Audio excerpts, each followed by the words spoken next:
ಕನಕಪುರ ತಾಲೂಕಿನ ಬಿಜ್ಜಹಳ್ಳಿಯಲ್ಲಿ ಸಿದ್ದೇಶ್ವರ ಬೆಟ್ಟಕ್ಕೆ ನಿರ್ಮಿಸಿರುವ ಮೆಟ್ಟಿಲುಗಳ ಉದ್ಘಾಟನೆ ಹಾಗೂ ಧರ್ಮಜಾಗೃತಿ ಸಭೆಯನ್ನು ಬಾಳೆಹೊನ್ನೂರು ಮಠದ ರಂಭಾಪುರ ಶ್ರೀ ಹಾಗೂ ಉಪಮುಖ್ಯಮಂತ್ರಿ ಡಿ.ಕೆ. ಶಿವಕುಮಾರ್ ಭಾನುವಾರ ಉದ್ಘಾಟಿಸಿದರು. ನಂತರ ಮಾತನಾಡಿದ ಡಿ.ಕೆ. ಶಿವಕುಮಾರ್, ನನ್ನ ಕ್ಷೇತ್ರದಲ್ಲಿರುವ ನೂರಾರು ವರ್ಷಗಳ ಹಳೆಯದಾದ ಪುಣ್ಯಕ್ಷೇತ್ರಗಳಲ್ಲಿ ಬಿಜ್ಜಹಳ್ಳಿ ಸಿದ್ದೇಶ್ವರ ಸ್ವಾಮಿ ಬೆಟ್ಟವೂ ಒಂದು. ಬೆಟ್ಟದ ಮೇಲೆ ಈಗಲೂ ನೀರು ಜಿನುಗುತ್ತದೆ. ಇದನ್ನು ಅಭಿಷೇಕಕ್ಕೆ ಬಳಸಲಾಗುತ್ತದೆ ಎಂದರು. ನಂತರ ಮಾತನಾಡಿದ ಕೇಂದ್ರ ರೈಲ್ವೆ ರಾಜ್ಯ ಸಚಿವರಾದ ವಿ. ಸೋಮಣ್ಣ, ನಂತರ ರಂಭಾಪುರಿ ಶ್ರೀಗಳ ಅಡ್ಡಪಲ್ಲಕ್ಕಿ ಉತ್ಸವ ಮತ್ತು ಇಷ್ಟಲಿಂಗ ಪೂಜೆ ಕಾರ್ಯಕ್ರಮದಲ್ಲಿ ಬೆಳಗ್ಗೆಯೇ ಪಾಲ್ಗೊಂಡಿದ್ದ ಕೇಂದ್ರ ರೈಲ್ವೆ ಖಾತೆ ರಾಜ್ಯ ಸಚಿವ ವಿ. ಸೋಮಣ್ಣ ಅವರು ಶ್ರೀಗಳ ಭೇಟಿಯ ನೆನಪಿಗಾಗಿ ಶಾಶ್ವತ ಕಾರ್ಯಕ್ರಮವನ್ನು ಹಮ್ಮಿಕೊಳ್ಳಲು 25 ಲಕ್ಷ ದೇಣಿಗೆ ನೀಡಿದ್ದರು. ಮೊದಲ ಬಾರಿಗೆ ಜಗದ್ಗುರುಗಳು ಇಲ್ಲಿಗೆ ಬಂದಿದ್ದಾರೆ. ಅವರ ಭೇಟಿ ನೆನಪಿಗಾಗಿ ಶಾಶ್ವತ ಕಾರ್ಯಕ್ರಮ ಹಮ್ಮಿಕೊಳ್ಳಲು ನಮ್ಮ ಪ್ರತಿಷ್ಠಾನದಿಂದ 25 ಲಕ್ಷ ದೇಣಿಗೆ ನೀಡಲಾಗುವುದು ಎಂದರು.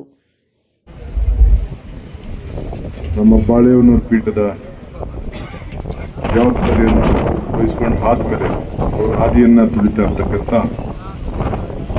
ಶ್ರೀಮದ್ ರಂಭಾಪುರಿ ವೀರ ಸಿಂಹಾಸನ ಅಧೀಶ್ವರ ಶ್ರೀ ಶ್ರೀ ಶ್ರೀ 108ನೇ ಜಗದ್ಗುರು ಶ್ರೀ ಪ್ರಸನ್ನ ರೇಣುಕಾ ವೀರ ಸೋಮೇಶ್ವರ ರಾಜದೇಶಿಕೇಂದ್ರ ಶಿವಾಚಾರ್ಯ ಪವಿತ್ರರು ಇವತ್ತು ಈ ಒಂದು ಪವಿತ್ರವಾದಂಥ ಚಿಕ್ಕ ಚೊಕ್ಕ ಐತಿಹಾಸಿಕವಾದಂಥ ಈ ಬಿಜ್ಜಹಳ್ಳಿ ಇತಿಹಾಸವುಳ್ಳಂಥ ಬಿಜ್ಜಹಳ್ಳಿ ಕಾಲದಿಂದ ನೆರವೇರಿಸಿದಂಥ ಈ ಒಂದು ಕ್ಷೇತ್ರಕ್ಕೆ ಬಂದಿರೋದು ನಮ್ಮೆಲ್ಲರ ಭಾಗ್ಯ. ಪುರಂದರದಾಸರು ಒಂದು ಕಡೆ ಒಂದು ಮಾತು ಹೇಳ್ತಾರೆ, ಈಗ ತಾನೇ ಇಲ್ಲಿ ಬರೋಕ್ಕಿಂತ ಮುಂಚಿತವಾಗಿ ಪುರಂದರದಾಸರ ದೇವಸ್ಥಾನಕ್ಕೆ ಹೋಗಿ ಬಂದೆ. ಇದು ಭಾಗ್ಯ ಇದು ಭಾಗ್ಯ ಇದು ಭಾಗ್ಯವಯ್ಯ ಪದುವನಾಭನ ಪಾದ ಭಜನೆ ಪರಮ ಸುಖವಯ್ಯ. ಹಂಗೆ ಶ್ರೀಗಳು ಬಂದಿರೋದೇ ನಮ್ಮೆಲ್ಲರ ಭಾಗ್ಯ, ನಮ್ಮ ಭಾಗ್ಯ, ನಮ್ಮ ಭಾಗ್ಯ. ವೀರ ಗಂಗಾಧರ ಶ್ರೀಗಳು ನಮ್ಮ ಅಜ್ಜ ಅವರು ಮಾನವ ಧರ್ಮಕ್ಕೆ ಜಯವಾಗಲಿ, ಧರ್ಮದಿಂದಲೇ ವಿಶ್ವಕ್ಕೆ ಶಾಂತಿ ಅಂತ ಹೇಳಿ ಇಡೀ ದೇಶಕ್ಕೆ ಬೋಧನೆಯನ್ನು ಮಾಡಿದ್ದಾರೆ. ನಾಡು ಧರ್ಮದ ಸಾಮ್ರಾಜ್ಯವಾಗಲಿ, ಭಕ್ತಿಯ ನೆಲೆ ಬೀಡಾಗಲಿ, ಧರ್ಮಕ್ಕಾಗಿ ಹೇಳಿರಿ ಧರ್ಮಕ್ಕಾಗಿ ಬಾಳಿರಿ, ಧರ್ಮಕ್ಕಾಗಿ ಹಾಳಿರಿ ಧರ್ಮಕ್ಕಾಗಿ ತಾಳಿರಿ. ಇದು ಅವರ ಒಂದು ಮೂಲ ಸಂದೇಶ. ಇವತ್ತು ನಾವು ನಮ್ಮ ತಾಯಿ, ತಂದೆ, ಗುರು, ನಮ್ಮ ಸಮಾಜದ 3 ಕಣ್ಣುಗಳು, ನಮ್ಮ ಸಾಹಿತ್ಯ, ಸಂಸ್ಕೃತಿ, ಶಾಂತಿ, ನೆಮ್ಮದಿ ಯಾವಾಗಲೂ ಕೂಡ ಸಿಗಲಿ ಅಂತ ಹೇಳಿ ಇವತ್ತು ನಾವು ಗುರುಗಳಲ್ಲಿ, ದೇವರುಗಳಲ್ಲಿ ಪ್ರಾರ್ಥನೆಯನ್ನು ಮಾಡಿಕೊಂಡು ನಾವೆಲ್ಲ ಬಂದಿದ್ದೇವೆ. ಧರ್ಮ, ದೇವರ ಗುರುವನ್ನು ನಾವು ಯಾವತ್ತೂ ಮರಿಬಾರ್ದು. ಹಿಂದೆ ಹಿರಿಯರೆಲ್ಲ ನಮ್ಗೇನು ಹೇಳ್ಕೊಟ್ಟಿದ್ದಾರೆ, ಮನೆ ಊಟ ಹುಷಾರು, ಮಠ ಹುಷಾರು ಅಂತೇಳಿ. ಹಂಗೆ ಇವತ್ತು ನಮ್ಮ ಧರ್ಮದ ಕೆಲಸವನ್ನು ನಾವೆಲ್ಲ ಮಾಡಿಕೊಂಡು ಹೋಗ್ತಾ ಇದ್ದೇವೆ. ಇವತ್ತು ಶ್ರೀಗಳು ಬಂದು ತಮಗೆಲ್ಲ ಇಲ್ಲಿ ದರ್ಶನ ಕೊಟ್ಟು ಈ ಕ್ಷೇತ್ರದಲ್ಲಿ ಈ ಊರು ದೊಡ್ಡ ಇತಿಹಾಸ ಇದೆ. ನಾನು ಈ ಊರಿನ ಎಲ್ಲ ಯುವಕರು ಬೆಂಗಳೂರಿನಲ್ಲಿ ಬೇರೆ ಬೇರೆ ಕಡೆ ಕೆಲಸ ಮಾಡ್ತಿರೋರೆಲ್ಲ ಬಂದು ಸಂಘಟಕರಾಗಿ ಸಹಾಯ ಮಾಡಿ ಈ ದೇವಸ್ಥಾನದ ಏನು ಮೇಲೆ ಸಣ್ಣ ಲಿಂಗ ಉದ್ಭವ ಆಗಿದೆ ಅದಕ್ಕೆ ಒಂದು ಮೆಟ್ಲನ್ನ ಹಾಕಿಸುವಂತ ಕೆಲಸ ಕೂಡ ಇವತ್ತು ಮಾಡಿದ್ದಾರೆ. ನಾನು ಈ ಕ್ಷೇತ್ರದ ಒಬ್ಬ ಪ್ರತಿನಿಧಿಯಾಗಿ, ಉಪಮುಖ್ಯಮಂತ್ರಿ ಬೇರೆ, ಕಾಂಗ್ರೆಸ್ ಅಧ್ಯಕ್ಷ ಬೇರೆ, ಆದರೆ ನಾನು ನಿಮ್ಮೆಲ್ಲರ ಸೇವಕ ಅನ್ಕೊಂಡೆ ನಾನು ಕೆಲಸವನ್ನ ಮಾಡಿಕೊಂಡು ಬರ್ತಾ ಇದ್ದೀನಿ. ಸೊ ಯಾರು ದುಡಿದಿದ್ದೀರಿ, ಯಾರು ಬೆಳೆಸಿದ್ದೀರಿ, ಅದೆಲ್ಲರೂ ಕೂಡ ನಾನು ಅಭಿನಂದನೆ ಸಲ್ಲಿಸ್ತೇನೆ. ನಿಮ್ಮ ಜೊತೆಗೆ ನನ್ನ ಸೇವೆ ಕೂಡ ಸದಾ ಇರ್ತದೆ. ನೀವೆಲ್ಲ ನನ್ನನ್ನು ಬೆಳೆಸಿದಿರಿ, ಸಾಕಿದಿರಿ. ಮಗನಂತೆ ನನ್ನ ಡಿ.ಕೆ. ಸುರೇಶ್ನ ಮತ್ತು ನಮ್ಮೆಲ್ಲ ಮುಖಂಡಗಳನ್ನೆಲ್ಲ ತಾವೆಲ್ಲ ನೋಡಿದ್ದೀರಿ. ನಾವು ಹುಟ್ಟುವಾಗ ಯಾರು ಯಾವ ಜಾತಿ ಯಾವ ಧರ್ಮ ಅಂತ ನಾವ್ಯಾರು ಅರ್ಜಿಗಳು ಹುಟ್ಟಿಲ್ಲ. ಆದರೆ ನಮ್ಮ ಹಿರಿಯರೆಲ್ಲ ಹೇಳ್ಕೊಟ್ಟಿದ್ದಾರೆ, ನೀವು ಈ ಜಾತಿಲಿ ಹುಟ್ಟಿದ್ದೀರಿ, ಈ ಧರ್ಮದಲ್ಲಿ ಇಟ್ಟಿದ್ದೀರಿ ಅಂತ. ಸೊ ನಾವು ಯಾವುದು ಬದಲಾವಣೆ ಮಾಡ್ಕೊಳ್ತೇವೆ. ನಮ್ಮ ಇತಿಹಾಸವನ್ನ ಗಮನದಲ್ಲಿ ಇಟ್ಕೊಂಡು ನಮ್ಮ ಕುಟುಂಬ ನಮ್ಮ ಊರು ಎಲ್ಲ ಶಾಂತಿಯಾಗಿರಲಿ ಅಂತೇಳಿ ನಾವಿವತ್ತು ಕೆಲಸ ಮಾಡ್ಕೊಂಡು ಹೋಗ್ತಾ ಇದ್ದೀವಿ. ಕರ್ನಾಟಕ ರಾಜ್ಯದಲ್ಲೇ ನಮ್ಮ ರಂಭಾಪುರಿ ಶ್ರೀಗಳ ಇತಿಹಾಸ, ಆ ಮಠ, ಆ ಧಾರ್ಮಿಕ ಪರಂಪರೆ ಇದು ಬಹಳ ವಿಶೇಷವಾದಂಥದ್ದು. ಯಾವುದೂ ಕೂಡ ಹೋಗದೆ ಬರೀ ಧರ್ಮನ ಉಳಿಸ್ಲಿಕ್ಕೆ ಏನೇನು ಬೇಕು ಎಲ್ಲ ಕೂಡ ಒಂದು ದೊಡ್ಡ ಇತಿಹಾಸವನ್ನು ಉಳಿಸ್ಕೊಂಡು ಬೆಳೆಸ್ಕೊಂಡು ಹೋಗಿದ್ದಾರೆ. ನಮ್ಮೆಲ್ಲರೂ ಕೂಡ ಯಾವಾಗ ಕೂಡ ಆಶೀರ್ವಾದ ಮಾಡ್ಕೊಂಡು ಬಂದಿದ್ದಾರೆ. ನನಗೆ ಬಹಳ ವಿಶೇಷವಾದಂಥ ಈ ಮಠದ ಬಗ್ಗೆ, ಶ್ರೀಗಳ ಬಗ್ಗೆ, ಪರಂಪರೆ ಬಗ್ಗೆ ಬಹಳ ದೊಡ್ಡ ಒಂದು ಸಂಬಂಧ ಇದೆ. ಭಕ್ತಂಗೂ ಭಗವಂತನಿಗೂ ಇರುವಂಥ ಸಂಬಂಧ ಯಾವ ರೀತಿ ಇದೆಯೋ ಹಂಗೆ ನನಗೂ ಕೂಡ ನಮ್ಮ ರಂಭಾಪುರಿ ಶ್ರೀಗಳ ಮಠದ ಬಗ್ಗೆ ಅಪಾರವಾದಂಥ ಸಂಬಂಧವನ್ನು ಉಳಿಸ್ಕೊಂಡು ಹೋಗಿದ್ದೇನೆ. ನಮ್ಮ ಹುಡುಗರು ಬಂದು ನನ್ನನ್ನು ಶ್ರೀಗಳು ಬರ್ತಾ ಇದ್ದಾರೆ ಅಂದ ತಕ್ಷಣ ಎಲ್ಲ ಕೆಲಸನ ನಾನು ಬಿಟ್ಬಿಟ್ಟು ಒಂದೇ ಮಾತಿನಲ್ಲಿ ನಮ್ಮೂರಿಗೆ ಬರ್ತಾ ಇದ್ದಾರೆ, ಒಪ್ಕೊಂಡಿದ್ದಾರೆ ಅನ್ನೋದು ಅವ್ರನ್ನ ಭೇಟಿ ಮಾಡೋಂಥ ಒಂದು ಭಾಗ್ಯ ಅಂತೇಳಿ ಬಂದು ಶ್ರೀಗಳ ದರ್ಶನ ಮಾಡಿ ನನ್ನ ಕೈ ಹಾಸ್ತೋ ಬಿಡ್ತೋ ಮೇಲಕ್ಕೆ ಹೋಗಿ ನಡ್ಕೊಂಡು ಹೋಗಿ ವಾಪಸ್ಸು ಹಿಡಿದು ಬಂದಿದ್ದೀನಿ.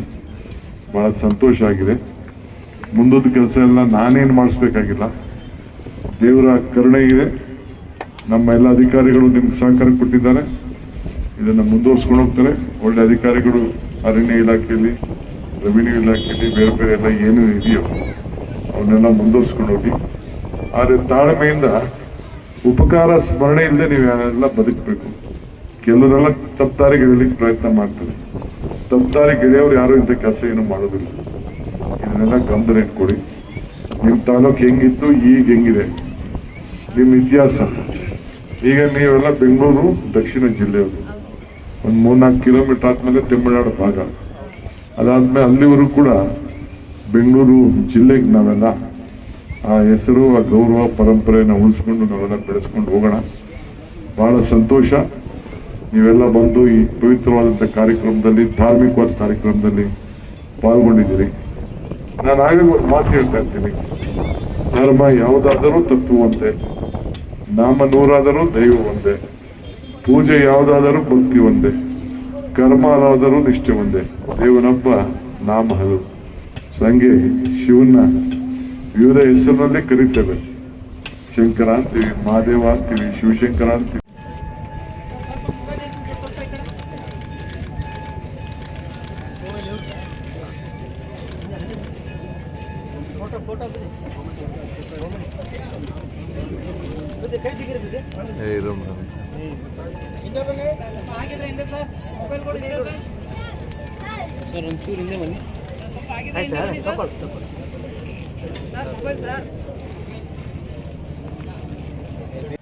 ಬಿಜ್ಜಳ್ಳಿ ಗ್ರಾಮದ ಕುಲದೈವ ಶ್ರೀ ಸಿದ್ದೇಶ್ವರ ದೇವಸ್ಥಾನದ ಬೆಟ್ಟಕ್ಕೆ ಹೋಗುವಂಥ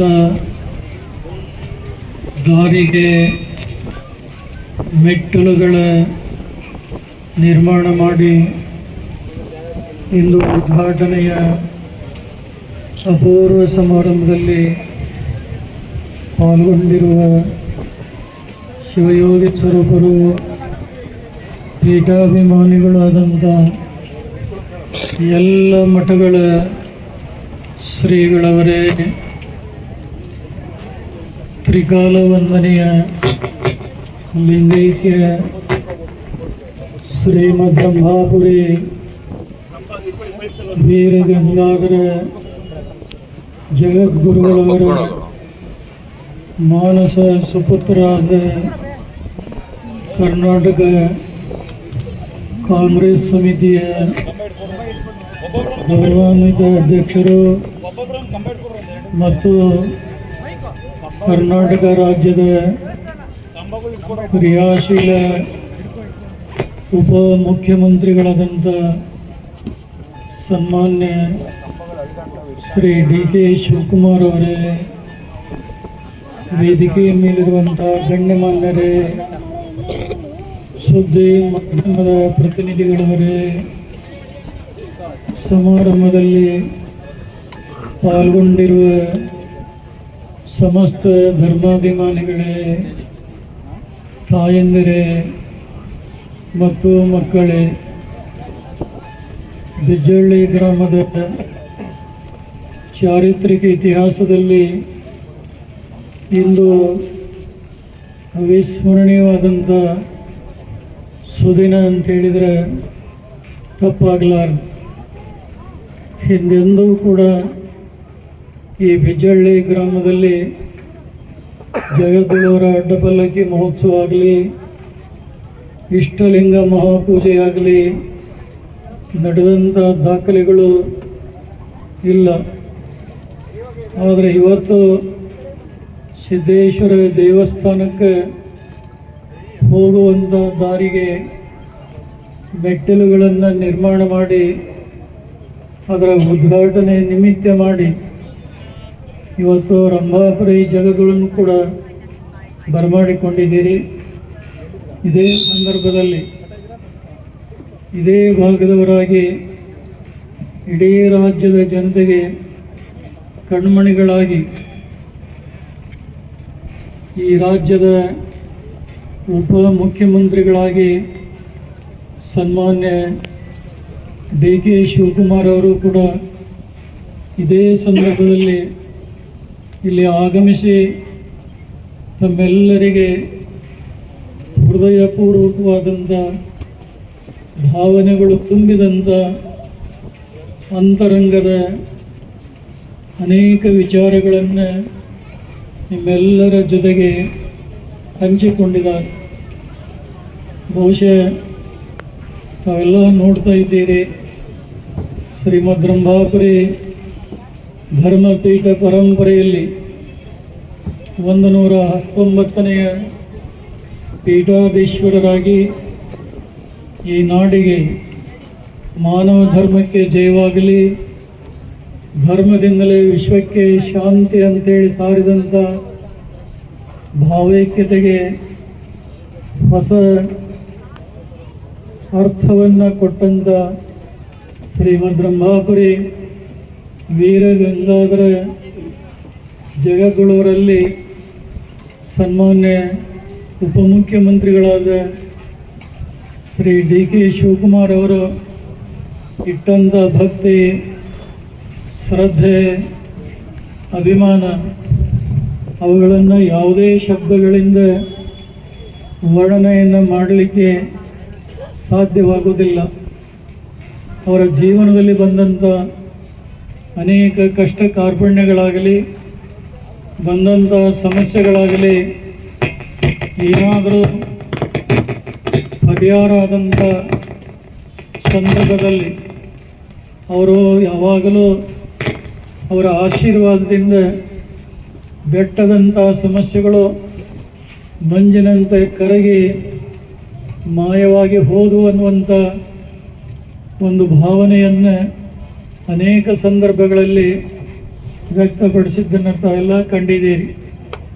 ಬಹುಶಃ ಈ ಭಾಗಕ್ಕೆ ರಂಭಾಪುರಿ ಜಗದ್ಗುರುವರು ಮೊಟ್ಟ ಮೊದಲಿಗೆ ಆಗಮಿಸಿದಾಗ ಬಹುಶಃ ಅವರಿಗೆ ಭಾಳಷ್ಟು ಕೆಲಸ ಕಾರ್ಯಗಳ ಒತ್ತಡ, ಆ ಎಲ್ಲ ಒತ್ತಡಗಳನ್ನು ಬದಿಗಿರಿಸಿ ಇವತ್ತು ಈ ಸಿದ್ದೇಶ್ವರ ಕ್ಷೇತ್ರಕ್ಕೆ ಬಂದು ಬಹುಶಃ ಎಲ್ಲ ಕಡೆ ಭಾಳ ಅವಸರದಲ್ಲಿ ಕಾರ್ಯಕ್ರಮ ಪೂರ್ಣ ಮಾಡಿ ಹೋಗುವಂಥ ಉಪಮುಖ್ಯಮಂತ್ರಿಗಳು ಇವತ್ತು ಈ ಕ್ಷೇತ್ರದಲ್ಲಿ ಬಹಳ ಸಮಾಧಾನವಾಗಿ ಸ್ವಾಮಿಯ ದರ್ಶನವನ್ನು ಕೂಡ ಮಾಡಿ ಬಂದು ಈ ಕ್ಷೇತ್ರದ ಅಭಿವೃದ್ಧಿಗೆ ತಮ್ಮ ಅಮೂಲ್ಯವಾದಂಥ ಸೇವೆಯನ್ನು ಸಲ್ಲಿಸಿ ಈ ಭಾಗದ ಎಲ್ಲ ಜನತೆಗೆ ತಮ್ಮ ಭಾವನೆಗಳನ್ನು ವ್ಯಕ್ತಪಡಿಸಿದ್ದಾರೆ.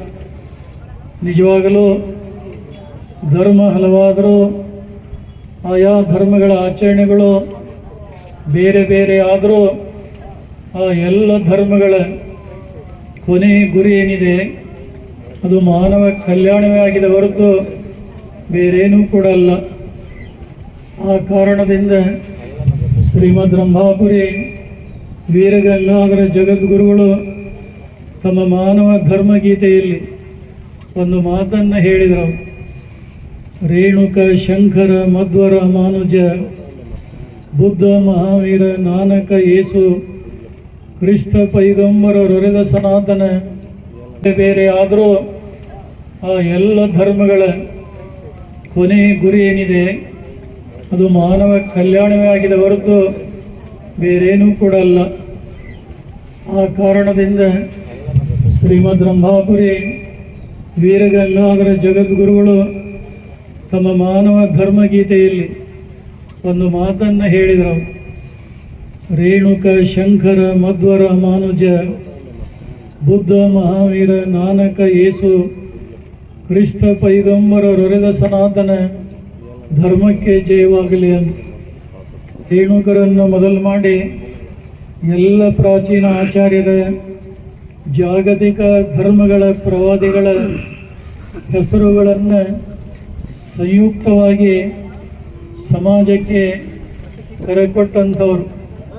ಅಷ್ಟೇ ಅಲ್ಲ, ಮುಂದುವರೆದು ಇನ್ನೊಂದು ಮಾತನ್ನು ಹೇಳಿದರು. ಪರಶಿವನ ಪಂಚಮುಖಗಳಿಂದ ಆವಿರ್ಭವಿಸಿದಂಥ ಜಗದ್ಗುರು ರೇಣುಕಾದಿ ಪಂಚ ಆಚಾರ್ಯರು ಈ ಭೂಮಂಡಲದಲ್ಲಿ ಸಂಸ್ಥಾಪಿಸಿದಂಥ ವೀರಶೈವ ಧರ್ಮವನ್ನು 12ನೇ ಶತಮಾನದಲ್ಲಿ ಭಕ್ತಿ ಭಂಡಾರಿ ಬಸವಣ್ಣವರು ಸ್ವೀಕಾರ ಮಾಡಿ ಈ ಧರ್ಮವನ್ನು ಮತ್ತಷ್ಟು ಬೆಳೆಸಿದಂಥ ನೆನಹುಗಳನ್ನು ಕೂಡ ಅವರು ಹಂಚಿಕೊಂಡಿದ್ದಾರೆ. ಬಸವಣ್ಣನವರು ಕೂಡ ತಮ್ಮ ವಚನದಲ್ಲಿ ಶಿವಪಥವನ್ನರಿವೊಡೆ ಗುರು ಪಥವೇ ಮೊದಲು ಅನ್ನುವಂಥ ಮಾತನ್ನು ಸ್ಪಷ್ಟಪಡಿಸಿದ್ದಾರೆ. ನಮ್ಮ ಉಪಮುಖ್ಯಮಂತ್ರಿಗಳು ಒಂದು ಮಾತನ್ನು ಹೇಳಿದರು, ದೇವನೊಬ್ಬ ನಾಮ ಹಲವು. ಬಹುಶಃ ಇರುವಂಥ ಭಗವಂತ ಒಬ್ಬನೇ, ಆದರೆ ಆತನಿಗೆ ಹೆಸರುಗಳು ಅನಂತವಾಗಿವೆ. ಯಾವ ಹೆಸರಿನಿಂದ ಕರೆದರೂ ಓಗೊಡುವಂಥ ಪರಮಾತ್ಮ ಒಬ್ಬನೇ ಇದ್ದಾನೆ ಅನ್ನುವಂಥ ಪರಮ ಸತ್ಯವನ್ನು ತಿಳಿದಾಗ ಸಮಾಜದಲ್ಲಿ ಯಾವುದೇ ರೀತಿಯಾದಂಥ ಸಂಘರ್ಷಗಳು, ಸಮಸ್ಯೆಗಳು ಕೂಡ ಉದ್ಭವಿಸೋದಿಲ್ಲ. ಆದರೆ ಇವತ್ತಿನ ಕಲಿಕಾಲದಲ್ಲಿ ನೀವು ನೋಡ್ತೀರಿ, ಧರ್ಮದ ಹೆಸರಿನಲ್ಲಿ, ಜಾತಿ ಹೆಸರಿನಲ್ಲಿ, ಪ್ರಾಂತ್ಯ ಹೆಸರಿನಲ್ಲಿ, ಭಾಷೆ ಹೆಸರಿನಲ್ಲಿ ನಡೆಯಬಾರದ ಅನೇಕ ಘಟನೆಗಳನ್ನು ನೋಡಿದಾಗ ನಿಜವಾಗಿ ಆಧ್ಯಾತ್ಮ ಜೀವಿಗಳಿಗೆ ಮನಸ್ಸಿಗೆ ಬಹಳಷ್ಟು ಖೇದ ಅನ್ನಿಸ್ತಾ ಇದೆ. ಡಾಕ್ಟರ್ ಸಿದ್ದಯ್ಯ ಪುರಾಣಿಕರು ಹೇಳಿದರು, ಏನಾದರೂ ಆಗು, ಮೊದಲು ಮಾನವನಾಗು ಅನ್ನುವಂಥ ಮಾತನ್ನು ಹೇಳಿದರು. ಓದಿ ಬ್ರಾಹ್ಮಣನಾಗು, ಆದು ಕ್ಷತ್ರಿಯನಾಗು, ಶೂದ್ರ ವೈಶ್ಯನೇ ಆಗು, ದುಡಿದು ಗಳಿಸಿ, ಏನಾದರೂ ಆಗು, ನಿನ್ನೊಲವಿನಂತಾಗು, ಏನಾದರೂ ಸರಿಯೇ, ಮೊದಲು ಮಾನವನಾಗು, ರಾಜಕಾರಣಿಯಾಗು, ರಾಷ್ಟ್ರಭಕ್ತನೇ ಆಗು, ಕಲೆಗಾರ, ವಿಜ್ಞಾನಿ, ವ್ಯಾಪಾರಿ ಆಗು, ಏನಾದರೂ ಆಗು, ನಿನ್ನಿಚ್ಛೆಯಂತಾಗು, ಏನಾದರೂ ಸರಿಯೇ, ಮೊದಲು ಮಾನವನಾಗು, ಹಿಂದೂ ಮುಸ್ಲಿಮನೇ ಆಗು, ಬೌದ್ಧ ಕ್ರೈಸ್ತ ಚಾರ್ವಾಕನೇ ಆಗು, ಏನಾದರೂ ಆಗು, ನೀ ಬಯಸಿದಂತಾಗು, ಏನಾದರೂ ಸರಿಯೇ, ಮೊದಲು ಮಾನವನಾಗುವ. ಮನುಷ್ಯ ಏನೆಲ್ಲ ಆಗುವುದಕ್ಕಿಂತ ಮೊದಲು ಮನುಷ್ಯನಾಗಿ ಬಾಳಿ ಬದುಕಬೇಕನ್ನುವಂಥದ್ದೇ ಎಲ್ಲ ಧರ್ಮಗಳು ಜನರಿಗೆ ಹೇಳುವಂಥ ಸಂದೇಶ ಅನ್ನುವುದನ್ನು ನಾವು ಯಾರೂ ಕೂಡ ಮರೆಯಬಾರದು. ಸನ್ಮಾನ್ಯ ಉಪಮುಖ್ಯಮಂತ್ರಿಗಳಾದಂಥ ಡಿ.ಕೆ. ಶಿವಕುಮಾರ್ ಅವರು ದೇವರಲ್ಲಿ, ಧರ್ಮದಲ್ಲಿ, ಧರ್ಮಗುರುಗಳಲ್ಲಿ ಅಪಾರವಂತ ನಂಬಿಕೆ, ಶ್ರದ್ಧೆಯನ್ನು ಇಟ್ಟಂಥವರು. ಬಹುಶಃ ಅವರ ಮಾತುಗಳನ್ನು ಕೇಳಿದಾಗ ಒಂದು ಕಡೆಗೆ ಲೌಕಿಕದ ಅರ್ಥ ನಾವು ತಿಳ್ಕೊಂಡ್ರೆ ಅದರ ಒಳಹೊಕ್ಕು ನೋಡಿದಾಗ ಇನ್ನೊಂದೆಡೆ ಆಧ್ಯಾತ್ಮದ ಒಳತಿರುಳು ಅವರ ಮಾತಿನಲ್ಲಿ ಇರುವುದನ್ನು ತಾವೆಲ್ಲ ಕೇಳ್ತಾ ಇದ್ದೀವಿ. ಇಂಥ ಮಾತುಗಳು ಬಹಳ ಜನ ರಾಜಕಾರಣಿಗಳ ಬಾಯಲ್ಲಿ ಬರೋದು ಕಷ್ಟ. ಆದರೆ ಅವರಿಗೆ ಹೆತ್ತಂಥ ತಂದೆ ತಾಯಿಗಳು ಕೊಟ್ಟಂಥ ಸಂಸ್ಕಾರದ ಪರಿಣಾಮ, ಮೇಲಾಗಿ ಶ್ರೀಮದ್ ರಂಭಾಪುರಿ ವೀರಗಂಗಾಧರ ಜಗದ್ಗುರುಗಳ ಮೇಲೆ ಅವರಿಟ್ಟಂಥ ಅಪಾರ ಭಕ್ತಿ ಶ್ರದ್ಧೆ ಏನಿದೆ, ಅವರ ಪ್ರೇರೇಪಣೆನೇ ಇಂಥ ಮಾತುಗಳಿಗೆ ಅವರಿಗೆ ಸ್ಫೂರ್ತಿಯನ್ನು ತಂದು ಕೊಡ್ತಾವನ್ನುವಂಥ ನಂಬಿಕೆ ನಮ್ಮದು ಕೂಡ ಆಗಿದೆ. ಮೊನ್ನೆ ಚಾಮುಂಡೇಶ್ವರಿ ಕ್ಷೇತ್ರಕ್ಕೆ ಹೋದಾಗ ದೇವರಲ್ಲಿ ಪೂಜೆ ಮಾಡಿ ದೇವಿಯನ್ನು ಪ್ರಾರ್ಥನೆ ಮಾಡಿದಾಗ ಪತ್ರಕರ್ತರು ಕೇಳಿದ್ರು, ಅವರು ಏನು ಕೇಳಿದರೆ ಅಂತ.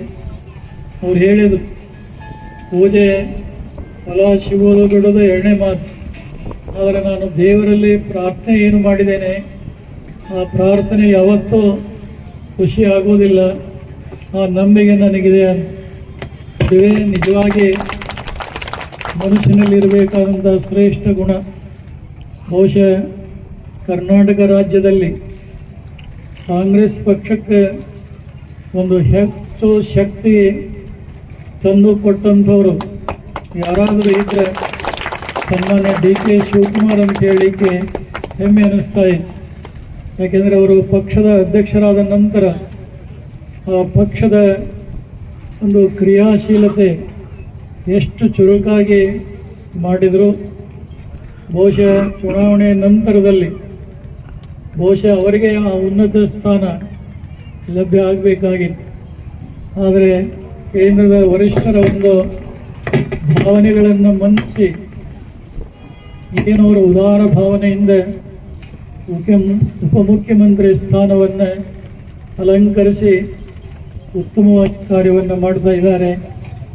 ಆದರೆ ವರಿಷ್ಠರ ಮಾತಿನಂತೆ ಜವಾಬ್ದಾರಿ ಸ್ಥಾನದಲ್ಲಿರುವಂಥ ಇಲ್ಲಿಯ ರಾಜ್ಯದ ನಾಯಕರಾಗಲಿ ಕೇಂದ್ರದ ವರಿಷ್ಠರಾಗಲಿ ಯೋಜಿಸಿ ಮುಂಬರುವಂಥ ದಿನಗಳಲ್ಲಿ ಆ ಒಡಂಬಡಿಕೆಯಂತೆ ಅವಕಾಶ ಕಲ್ಪಿಸಿಕೊಟ್ರೆ ನಿಜವಾಗಲೂ ಮಾಡಿದಂಥ ಅವರ ತ್ಯಾಗಕ್ಕೆ ಮತ್ತು ಶ್ರಮ ಪಟ್ಟದ್ದಕ್ಕೆ ಸಾರ್ಥಕವಾದೀತು ಅನ್ನುವಂಥ ಭಾವನೆ ನಮ್ಮದಾಗಿದೆ. ಬಹುಶಃ ಅವರು ಹೇಳೋದಿಲ್ಲ, ಆದರೆ ದೇವರಲ್ಲಿ ಅವರು ಮೊರೆ ಇಡುವಂಥದ್ದು ಅದು ಯಾವತ್ತೂ ಕೂಡ ವಿಫಲ ಆಗುವುದಿಲ್ಲ. ಅದಕ್ಕೆ ಮುಂದಿನ ದಿನಗಳಲ್ಲಿ ಅವರಿಗೆ ಉತ್ತಮವಾದಂಥ ಭವಿಷ್ಯ ನಿರ್ಮಾಣವಾಗಲಿ. ಅಖಂಡ ಕರ್ನಾಟಕ ರಾಜ್ಯದ ಶ್ರೇಯೋಭಿವೃದ್ಧಿ, ಬಡಜನರ, ನಿರ್ಗತಿಕರ ಮತ್ತು ಎಲ್ಲ ವರ್ಗ ಸಮುದಾಯದವರ ಹಿತವನ್ನು ಕಾಪಾಡುವಂಥ ನಾಯಕರು ಅನ್ನುವಂಥ ಮಾತು ಇಡೀ ರಾಜ್ಯದ ತುಂಬೆಲ್ಲ ಜನರ ಧ್ವನಿ ಕೇಳಿ ಬರ್ತಾ ಇದೆ.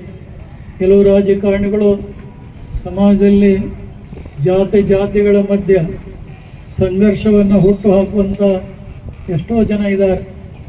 ಅಂಥವರ ಅವಶ್ಯಕತೆ ಇವತ್ತು ನಮಗೆ ಬೇಕಾಗಿಲ್ಲ. ಧರ್ಮಗಳಲ್ಲಿ ವ್ಯಕ್ತಿಗಳಲ್ಲಿ ಸುಮಧುರವಾದಂಥ ಬಾಂಧವ್ಯವನ್ನು ನಿರ್ಮಾಣ ಮಾಡಿ ಸಮಗ್ರ ಅಭಿವೃದ್ಧಿ ಕಾರ್ಯಗಳನ್ನು ಕೈಗೊಂಡಿದ್ದಾದರೆ ಭಾಳಷ್ಟು ಒಳ್ಳೆಯದಾದೀತು ಅನ್ನುವಂಥ ಭಾವನೆ ನಮ್ಮದಾಗಿದೆ. ಕೆಲವು ಸಂದರ್ಭದಲ್ಲಿ ರಾಜ್ಯದ ಪ್ರಗತಿ ಮತ್ತು ದೂರದೃಷ್ಟಿ ಇಟ್ಕೊಂಡು ಸಮಯ ಬಂದಾಗ ಉಪಮುಖ್ಯಮಂತ್ರಿಗಳಾದಂಥ ಸನ್ಮಾನ್ಯ ಶ್ರೀ DK ಶಿವಕುಮಾರ್ ಅವರು ತಮ್ಮ ಗಟ್ಟಿ ನಿರ್ಧಾರಗಳನ್ನು ಕೈಗೊಳ್ಳಬಹುದು ಅನ್ನುವಂಥ ಒಂದು ಆತ್ಮವಿಶ್ವಾಸ ನಮಗಿದೆ. ಅವರು ನಂಬಿ ನಡೆದಂಥ ದೈವ ಕೈ ಹಿಡಿದು ಮುನ್ನಡೆಸಲಿ. ಅವರನ್ನು ಉನ್ನತ ಸ್ಥಾನದಲ್ಲಿ ನೋಡುವಂಥ ಸೌಭಾಗ್ಯ ಈ ನಾಡಿನ ಜನರಿಗೆ ಭಗವಂತಾಗಲಿ ಅನ್ನುವಂಥ ಈ ಸಂದರ್ಭದಲ್ಲಿ ಶುಭವನ್ನು ಹಾರೈಸಿ ಹೆಚ್ಚು ಹೇಳಲಿಕ್ಕೆ ಇಚ್ಛೆಯನ್ನು ಪಡೋದಿಲ್ಲ. ಜಗದಳು ಕೂಡ ಬೆಳಗಾವಿ ಜಿಲ್ಲೆಗೆ ರಾಮದುರ್ಗ ತಾಲೂಕಿನ ಇನ್ನೊಂದು ಸಮಾರಂಭಕ್ಕೆ ದಯಮಾಡಿಸಬೇಕಾಗಿದೆ. ಸನ್ಮಾನ್ಯ ಉಪಮುಖ್ಯಮಂತ್ರಿಗಳಾದ DK ಶಿವಕುಮಾರ್ ಅವರು ರಂಭಾಪುರಿ ಪೀಠದ ಬಗ್ಗೆ, ಪ್ರಸ್ತುತ ಜಗದ್ಗುರುಗಳ ಬಗ್ಗೆ ತಮ್ಮ ಒಡಲಾಳದ ಅಭಿಮಾನದ ಮಾತುಗಳನ್ನು ಹಂಚಿಕೊಂಡಿದ್ದಾರೆ. ಅಧಿಕಾರ ಪೂರ್ವದಲ್ಲಿಯೂ ಕೂಡ ಕ್ಷೇತ್ರಕ್ಕೆ ಅವರು ಆಗಮಿಸಿ ಆಶೀರ್ವಾದ ಪಡೆದಿದ್ದರು. ಉಪಮುಖ್ಯಮಂತ್ರಿಗಳಾದ ನಂತರವೂ ಕೂಡ ಕ್ಷೇತ್ರಕ್ಕೆ ಬಂದಿದ್ದರು. ಮಲೆನಾಡಿನ ಪ್ರಾಂತದಲ್ಲಿರುವುದರಿಂದ ಬಹುಶಃ ಬೇರೆ ಕ್ಷೇತ್ರಗಳಿಗೆ ಹೋಲಿಕೆ ಮಾಡಿದಾಗ ಭಾಳಷ್ಟು ಅಭಿವೃದ್ಧಿ ಕಾರ್ಯಗಳು ರಂಭಾಪುರಿ ಕ್ಷೇತ್ರದಲ್ಲಿ ಆಗಬೇಕಾಗಿದೆ. ಬರುವಂಥ ಜನರಿಗೆ ಅನುಕೂಲ ಆಗಲಿ ಅಂತಂತೆ ಒಂದು ರೈತ ಭವನ ನಿರ್ಮಾಣ ಮಾಡ್ತಾ ಇದ್ದಾರೆ. ಮೊದಲ ಹಂತದ ಕಾರ್ಯ ಪೂರ್ಣಗೊಂಡಿದೆ.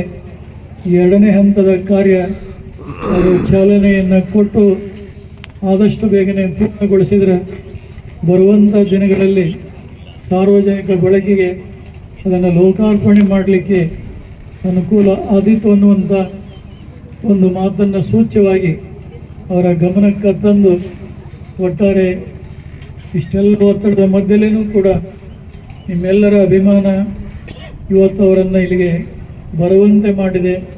ಅವರು ಕೂಡ ಭಾಳ ಸಮಾಧಾನವಾಗಿ ಈ ಕ್ಷೇತ್ರದ ಸಮಸ್ಯೆಗಳಷ್ಟೇ ಅಲ್ಲ, ಇಡೀ ರಾಜ್ಯದ ಜನರ ಸಮಸ್ಯೆಗಳನ್ನು ಸಮಾಧಾನವಾಗಿ ಆಲಿಸಿ ಅವುಗಳಿಗೆ ಪರಿಹಾರವನ್ನು ಮಾಡುವಂಥ ಕೆಲಸವನ್ನು ಕೂಡ ಅವರು ಮಾಡ್ತಾ ಇದ್ದಾರೆ ಅನ್ನುವಂಥ ಹರ್ಷವನ್ನು ಮತ್ತೊಮ್ಮೆ ಪುನರುಚ್ಚರಿಸಿ ಸೇರಿದಂಥ ನಿಮ್ಮೆಲ್ಲರ ಪರವಾಗಿ ಈ ಕಾರ್ಯಕ್ರಮದ ಸಂಘಟಕರ ಪರವಾಗಿ ಅವರಿಗೆ ಗೌರವಿಸಿ ಶ್ರೀಪೀಠ ಆಶೀರ್ವಾದವನ್ನು ಮಾಡ್ತಾ ಇದೆ.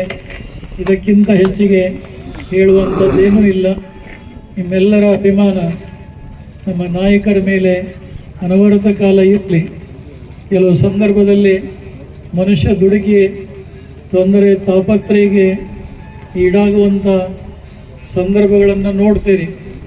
ಒಂದು ಸಲ ನಡೆದ ನಂತರ ಎಲ್ಲ ಸಂದರ್ಭದಲ್ಲಿ ಜೊತೆಗೂಡಿ ಕೆಲಸ ಮಾಡಿದರೆ ಆ ನಾಯಕರ ಭಾವನೆ ಇನ್ನಷ್ಟು ಈ ಕ್ಷೇತ್ರದ ಮೇಲೆ ಜನರ ಮೇಲೆ ಸ್ಥಿರವಾಗಿರಲಿಕ್ಕೆ ಸಾಧ್ಯವಾದೀತು ಅನ್ನುವಂಥ ಒಂದು ಮಾತನ್ನು ಸೂಚ್ಯವಾಗಿ ಈ ಭಾಗದ ಎಲ್ಲ ಜನಸಮುದಾಯಕ್ಕೆ ಕರೆಯನ್ನು ಕೊಡ್ತಾ ಒಟ್ಟಾರೆ ಬಿಜ್ಜಳ್ಳಿ ಗ್ರಾಮದಲ್ಲಿ ಹಮ್ಮಿಕೊಂಡಂಥ ಕಾರ್ಯಕ್ರಮ ಎಲ್ಲವೂ ಕೂಡ ಸರ್ವಾಂಗ ಸುಂದರವಾಗಿ ಸಾಗಿದೆ ಅನ್ನುವಂಥ ಮಾತನ್ನು ಪುನರುಚ್ಚರಿಸಿ ಈ ಸಮಾರಂಭದಲ್ಲಿ ಪಾಲ್ಗೊಂಡಂಥ ತಮ್ಮೆಲ್ಲರಿಗೆ ಉಪಮುಖ್ಯಮಂತ್ರಿಗಳಂಥ DK ಶಿವಕುಮಾರ್ ಅವರಿಗೆ, ಇನ್ನುಳಿದಂಥ ಎಲ್ಲ ಗಣ್ಯರಿಗೆ, ಪರಮದಯಾಳು ಪಾರ್ವತಿ ಪರಮೇಶ್ವರರು, ಜಗದಾದಿ ಜಗದ್ಗುರು ರೇಣುಕಾದಿ ಪಂಚಾಚಾರ್ಯರು, ಕ್ಷೇತ್ರನಾಥ ವೀರಭದ್ರ ಸ್ವಾಮಿ, ಮೇಲಾಗಿ ಬೆಜ್ಜಳ್ಳಿ ಕ್ಷೇತ್ರದ ಕುಲದೈವ ಶ್ರೀ ಸಿದ್ದೇಶ್ವರ ಸ್ವಾಮಿ